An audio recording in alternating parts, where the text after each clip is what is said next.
Bem-vindos ao Bom Cabral, um podcast sobre a teoria de Amílcar Cabral e a independência da Guiné-Bissau e Cabo Verde. O ano é 10.000 a.C. Uma imensa quantidade de pessoas viviam numa grande savana africana. Para tudo. Esse não é um podcast sobre a independência do arquipélago de Cabo Verde? Por que esse maluco está falando da pré-história de uma savana? Bem, então, antes de começar o podcast, acho melhor explicar um pouco o que farei aqui. Que viagem é essa? Esse é o episódio 0 de O Bom Cabral, chamado Todo Começo Tem um Começo. Nele, vou explicar mais ou menos o que vai ser daqui para frente. Depois eu volto para a pré-história. A primeira vez que tentei escrever esse podcast, eu fiz como todo mundo que quer falar do período moderno e comecei com a chamada Era das Navegações. Ou seja, com os portugueses atacando Ceuta, no Marrocos, em 1415, e chegando em Cabo Verde em 1460, e depois transformando o arquipélago inabitado numa central de processamento de escravizados da região da foz do rio Gâmbia. É um começo prático e direto. Tem a vantagem de começar próximo ao início da maior barbárie que a humanidade já cometeu, a escravidão transatlântica. Existe um porquê tantas pessoas começarem daí. Porém, eu quis explicar que povos eram aqueles que estavam sendo dizimados pelo escravismo, de cujos sobreviventes compõem o Brasil e Cabo Verde. E é meio impossível fazer isso começando da chegada dos portugueses. Existe uma outra alternativa: fazer um prólogo com um resumão dos povos que viviam na região, como se tirasse uma fotografia. É a alternativa de boa parte dos progressistas, que eu também abandonei rapidinho. Eu quero contar a história de povos que foram interrompidos pela ação violenta do colonialismo. E se a minha própria narrativa tira uma foto, ela mesma já interrompeu a história. A narrativa nasce parada. E essa também é uma forma de tornar os povos ali objetos. Os povos deixam de ser pessoas na história e passam a ser como os cartões de supertrunfos, um nome e algumas estatísticas, sem muita narrativa, sem muita história, sem muito movimento. Por isso abandonei a ideia. É possível que pessoas que se dedicaram a vida inteira a pensar soluções para esse problema achem alternativas mais sofisticadas. Eu achei a força bruta. Vamos começar da pré-história e contar a história de povo por povo, cultura por cultura, conflito por conflito. Com alguma abreviação, com alguma simplificação, praticamente um episódio por povo, mas com mais detalhamento do que tivemos na escola. Em certo ponto, eu acho que, justamente porque a gente não fala muito desses assuntos, a gente deixa essa narrativa para a direita e para a extrema-direita. A gente facilita os revisionismos e os negacionismos da barbárie colonial e escravista que eles têm. A gente não entra em campo, a gente deixa eles vencerem por WO. É só eles citarem que o Império Wolof praticava escravismo também, que como a gente nunca conversou sobre isso, eles parecem ganhar de braçada. Um conteúdo como um guia incorreto da história da África vai dizer, incorretamente, claro, que a região tinha muitas guerras, que os povos já se escravizavam entre si e que são responsáveis pelo próprio sofrimento. A boa resposta para isso é explicar esses conflitos, explicar o tipo de trabalho forçado que era praticado na região e demonstrar como a escravidão transatlântica foi, sim, algo excepcional e único, o maior crime contra a humanidade da história. E Cabo Verde tem uma parte central nisso tudo. Porque todo grande crime contra a humanidade depende de uma máquina estatal burocrática. Não haveria holocausto se não tivesse a IBM e os trens contando as pessoas que estariam sendo mandadas para os campos de concentração. Cabo Verde foi o centro logístico da escravidão transatlântica. Ele nasce assim. O país nasce à revelia de seu povo. Por conta disso, a gente tem que olhar isso com bastante atenção para entender sua história, assim entender seu país, entender sua independência. Dito isso, vale explicar qual o objetivo disso tudo. Porque um não historiador resolveu escrever um podcast com um desafio histórico tão grande, que ele ainda por cima fez questão de tornar imenso ao começar pela pré-história e terminar no século XX. Eu vou confessar que essa também é uma viagem para mim. Eu sou um leitor entusiasta, mesmo que crítico a alguns pontos, da obra de Amílcar Cabral. Coloco ele no panteão dos grandes escritores revolucionários, como Rosa Luxemburgo, Lenin, Che, Mao Zedong. Muitas vezes esses autores estão em diálogos, enfrentando os mesmos problemas e chegando a soluções semelhantes, apesar de nunca iguais. Então por que mais um? Se todo mundo já lê tantos esses, por que falar tanto de Amílcar Cabral? Bom, esses autores buscam enfrentar problemas cotidianos da luta política, como criar uma organização de esquerda, como ela deve interagir com o povo, como ela deve resolver seus conflitos, como se produz teoria e como coloca essa teoria em prática. São conhecimentos, portanto, práticos e teóricos sobre como mudar o mundo. E tem uma coisinha que só Amílcar Cabral tem nesse grupo todo. Apesar de muitos desses autores terem sofrido ódio racial ao longo de suas vidas, Rosa e Trotsky eram judeus numa Europa antissemita, Mao lutou contra a invasão do racista Império Japonês, Amílcar Cabral é o único negro. E mais do que negro, Cabral estava inserido num contexto de estudos e lutas ligadas à negritude. O marxismo nunca foi alheio ao debate antirracista, anti-imperialista e anticolonial. Muito pelo contrário. Mas existe algo da experiência de um negro, falando português, lutando uma guerra contra o imperialismo, que me parece essencial à realidade brasileira atual. E estudando a história, você entenderá que Cabo Verde é essencial para a história do Brasil. Como eu disse, Cabo Verde era um arquipélago inabitado até os portugueses começaram um grande empreendimento comercial chamado Brasil. O Brasil nasce como uma empresa, como diz o professor Luiz Gonzaga de Lima. Cabo Verde era a central de processamento da mão de obra escravizada que veio para o Brasil. Sem Cabo Verde não haveria colonialismo no Brasil, e sem colonialismo no Brasil não haveria Cabo Verde.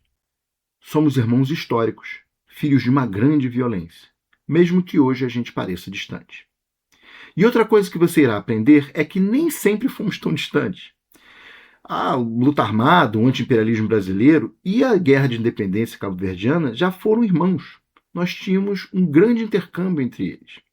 Amílcar e Paulo Freire, por exemplo, mantiveram um diálogo intelectual constante. Mas bem, Amílcar Cabral era negro. E a questão das opressões raciais, como as de gênero e heteronormativas, e a compatibilização de todas elas com as lutas contra a opressão do trabalho, da miséria, da expulsão da terra, do imperialismo, são centrais na organização da esquerda contemporânea. De um lado, muito do linguajar dessa prática foi cinicamente apropriado por empresas e pelo capitalismo. E não, sinto dizer que a Globo não vai acabar com o racismo no Brasil, o Itaú não vai acabar com o machismo, e o sabonete Dove não vai acabar com a gordofobia. De outro lado, uma esquerda catética tenta negar a relevância dessas pautas ou mesmo afirmar que a chegada delas é um diabólico plano da CIA contra a esquerda comunista.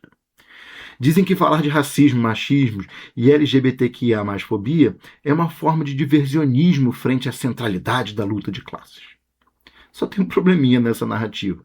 A história da luta de classe nas Américas é a história da expulsão e extermínio dos indígenas e da escravidão sobre africanos. Apartar negritude e questões raciais da luta de classe em nosso continente é uma tarefa inútil, ingrata e impossível. Então temos dois absurdos aqui. As megas empresas fingindo que combatem a opressão e a pseudo-esquerda achando que existe luta de classe sem questão racial. Mas o fato de ambos os lados estarem errados não facilita em nada a vida da esquerda. O caminho para superar esses problemas não é fugir, é atravessá-los. Para isso precisamos estudar e muito. Precisamos falar de negritude, de racismo, de opressões. Construir um caminho entre esses dois polos vizinhos é mais difícil. E isso para não citar que no final do caminho tem um confronto com a extrema-direita. A extrema-direita que diz que a escravidão foi boa para os africanos. O racismo é cientificamente comprovado e que devemos aprofundar um sistema de supremacismo branco e capitalismo moedor de pobres, pretos e putas, não abolidos. Se o desafio é imenso e difícil, o objetivo específico desse podcast é humilde. Aumentar o interesse de vocês na vida de Amílcar Cabral, para que juntos possamos trilhar esse caminho juntos. Se a tarefa de todos é criar uma teoria, uma gramática que consiga dar um norte para o nosso ecossistema de esquerda, eu espero que esse podcast ajude com um pequeno tijolinho, nos ajudando a colocar umas palavrinhas e expressões a mais em nosso vocabulário. E essa não é uma preocupação só minha. Recentemente, vimos as obras de Fanon e Aimé Césaire ganharem nova relevância e fôlego na esquerda brasileira e internacional. Os estudos deles sobre negritude são essenciais, e pretendo, junto com pensadores negros convidados, falar sobre eles. Césaire e Fanon foram militantes e tiveram atuação política, mas, acima de tudo, eram grandes intelectuais. Amílcar Cabral era um outro tipo de pensador, um escritor revolucionário, um autor sobre a Revolução. Cabral está para Césaire e Fanon, como Lenin para Marx e Engels. Então é isso. Quero falar sobre Amílcar Cabral. Sei da contradição de ser branco e escrever sobre o tema, mas torço com todas as forças que eu, e isso daqui, seja bom o suficiente para dar um impacto e inspirar as pessoas a lerem e escreverem sobre Amílcar Cabral. Não gostou? Faz melhor. Gostou? Faz melhor. Por favor, me torne inútil, me superem. Então isso aqui será um podcast sobre a história da independência de Cabo Verde, que começa contando sobre a pré-história saariana. Conta a história da região antes da chegada dos portugueses, para só depois entrar no colonialismo português e francês. Depois trará da falência de ambos os impérios no século XIX, francês e português, vai falar da Revolução Haitiana, do imperialismo do século XIX francês, a crise com a Segunda Guerra Mundial, a independência da Guiné-Conakry, que era um país comunista da região, uma espécie de Cuba da África Ocidental, e o seu líder, o autoritário Ahmed Sékou Touré, só para depois fazer um mergulho aprofundado e lento na história da independência da Guiné-Bissau e Cabo Verde. E, lá no final, falar da vida de Amílcar Cabral. E claro, pretendo chamar amigos e especialistas para falar sobre África, negritude, Amílcar Cabral e a independência de países africanos, a começar por mulheres, negros e africanos. Por fim, vale um comentário. Eu não sou um historiador por profissão. Não tenho treinamento formal como historiador e estudo o tema de forma amadora. Muitas vezes citarei autores divergentes e deixarei para vocês decidirem quais das interpretações dos fatos é mais razoável. Mas isso é só o ideal. Noutras vezes, eu mesmo darei minha interpretação. O trabalho de historiador é difícil. Muitas vezes precisamos entender o passado analisando documentos que nem tocam no nosso tema, ou que estão cheios de mentiras mesmo. Por isso, erros podem acontecer. Se alguém apontar alguma incorreção, farei questão de me aprofundar e explicar as divergências. O que eu sou, na verdade, é roteirista. E, portanto, tentarei sempre deixar os episódios divertidos, interessantes, com algo a intrigar na narrativa. O objetivo não é ter um podcast sobre história, é contar a história do imperialismo, colonialismo e da resistência a ambos, para podermos ler melhor a obra de Amílcar Cabral. Como disse, o objetivo é ler sua obra, mas eu quero dar todo o contexto necessário para entendê-lo. No meio do caminho, pretendo colocar citações de Amílcar Cabral em cada episódio. Bem, gente, então agora eu vou entrar na primeira citação de Amílcar Cabral nesse podcast. É possivelmente o primeiro texto dele que sobreviveu à sua morte. É um poema sobre o arquipélago de Cabo Verde, uma introdução do próprio autor sobre a sua terra. Tu vives, mãe adormecida, nua e esquecida, seca, batida pelos ventos, ao som das músicas sem música, das águas que nos prendem. Ilha, teus montes e teus vales não sentiram passar os tempos, e ficaram no mundo dos teus sonhos, os sonhos dos teus filhos, e o clamar aos ventos que passam, e às aves que voam, livres às tuas ânsias. Ilha, colinas sem fim de terra vermelha, terra bruta, rochas escarpadas tapando os horizontes, mas aos quatro cantos prendendo as nossas ânsias. Amílcar Cabral. Bem, agora que vocês já sabem do que eu vou falar e por que eu estava na pré-história, a gente pode voltar. O ano é 10.000 a.C. Uma imensa quantidade de pessoas viviam numa grande savana africana. A caça era rica com arouques, os antepassados da vaca, bubalinos, girafas, elefantes e gazelas damas. Também era possível pescar em seus grandes lagos, mas era preciso tomar cuidado com os hipopótamos, os mais mortais dos animais terrestres. Muitos desses povos já desenvolviam agricultura, plantando milheto, sorgo, arroz africano, feijão vaca. Alguns, inclusive, haviam importado chiques sementes do Oriente Médio, como trigo e cevada, e talvez até as fermentassem para fazer cerveja. E haviam até rebanho de bovinos primitivos, ovelhas e cabras. Alguns desses povos deviam até fazer queijo e manter alguma forma de escrita. O que aconteceria nos 2.000 anos seguintes surpreenderia a todos que viviam ali. Um colapso ambiental de proporções transcontinentais assolou a região, e hoje não mora mais quase ninguém por lá. Em poucas gerações, a chuva simplesmente parou de cair. E não parou por um ano ou outro. A chuva parou de cair por 12.000 anos. O que era uma savana com inúmeros lagos se tornou um deserto. O maior deserto do mundo, o Saara. Esse processo, obviamente, não aconteceu em apenas uma geração, ou mesmo com velocidade constante. Ao longo dos milênios, o Saara passou por períodos de expansão. Em cada um desses, mais e mais pessoas migravam. Com a natureza se tornando capaz de sustentar cada vez menos vida, povos entraram em guerra pela sobrevivência e os derrotados eram mortos ou banidos. Algo que, em certo sentido, a gente está vivendo hoje e viveremos cada vez mais, graças ao aquecimento global. No nosso planeta, a natureza está se tornando capaz de sustentar cada vez menos vidas e povos entrarão em guerra pela sobrevivência. E assim, os povos que viviam no Saara Verde se espalharam em todas as direções. Alguns seguiram para o norte. Hoje, considerando o quão seco é o norte da África, parece não fazer sentido.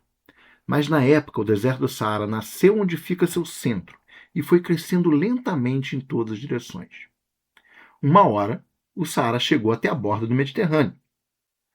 Esses povos que foram para o norte tiveram que continuar indo para o norte, porque a secura continuou seguindo eles.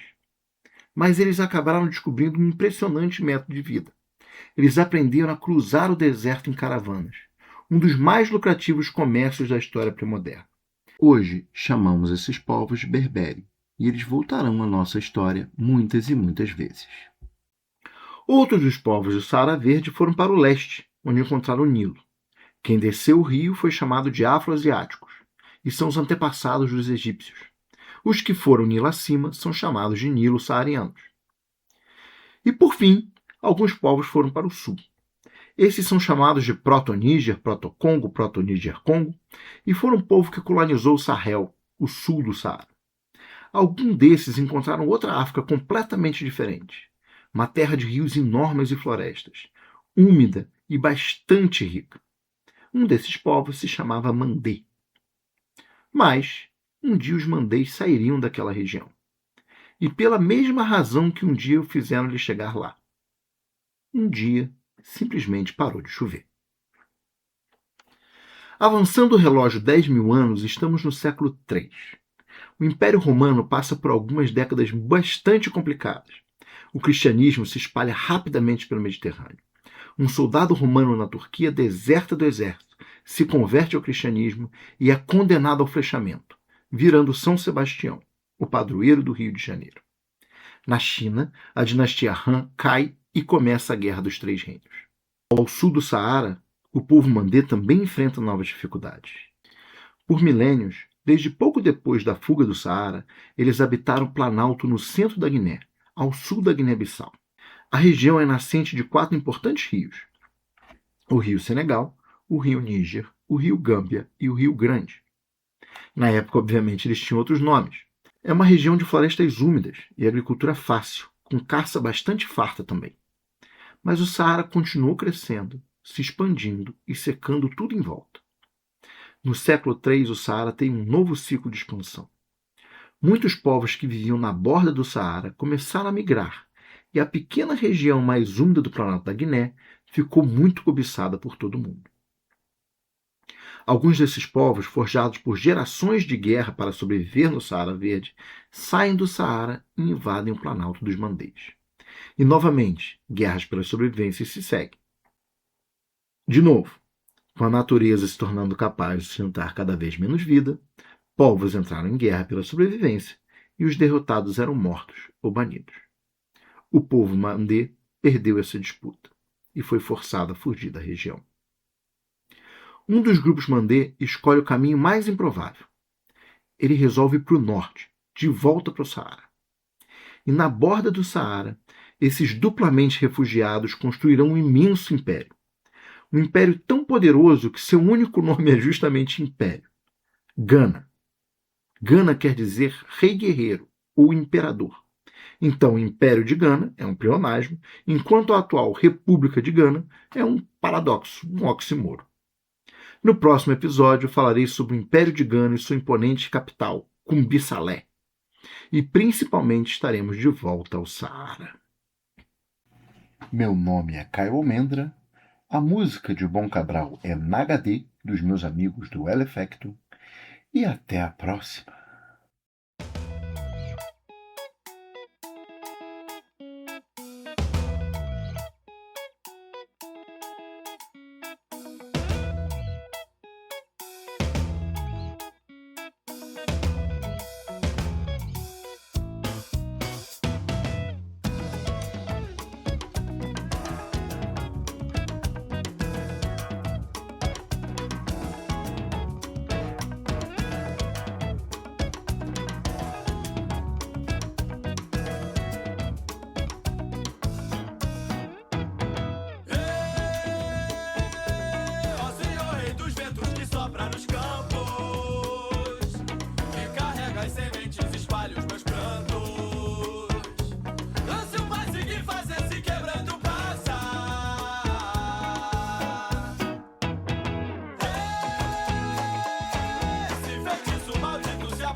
nossa mãe, nossa filha, ela é nosso grande irmão. Ela é nossa mãe, nossa filha, ela é nosso grande irmão. Ela é nossa novela, nossa tela, ela é nossa solidão. Nossa tela, nossa cela, nossa solidão.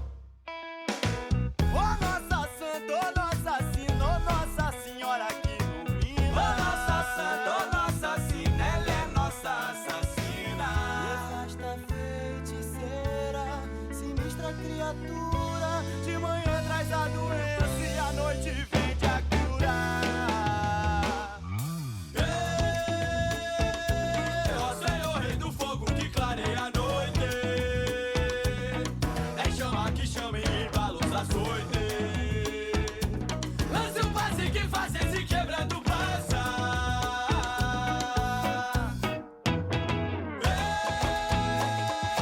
Esse feitiço maldito que calou a massa, apaga uma vela pra virar fumaça. Que assim seja, que assim se faça.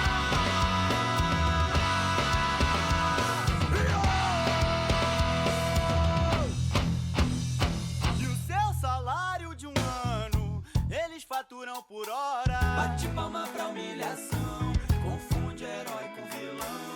O poeta já disse, eles são os ricos que o meu povo adora. Bate palma pra humilhação, em alta definição. Ela vem sussurrando em surround, tu se rende no primeiro round. E até lá no meio do mato, e até lá no meio do mato, e até lá no meio do mato. E até lá no meio do mato, naquela casinha de saber. Bate palma, estica e puxa, e viva a festa da bruxa. A tecla SAP vai dizer qual é a língua do poder.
Quero poder mandar. Da grana me morde a fome, da fama eu quero provar.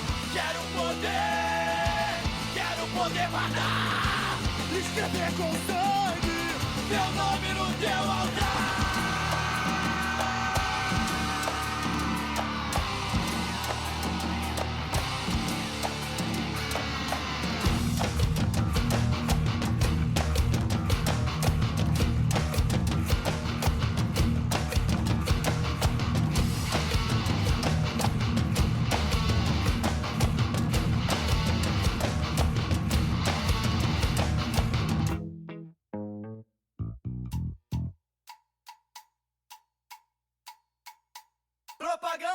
Propaganda, pra eu poder vender, pra eu poder comprar.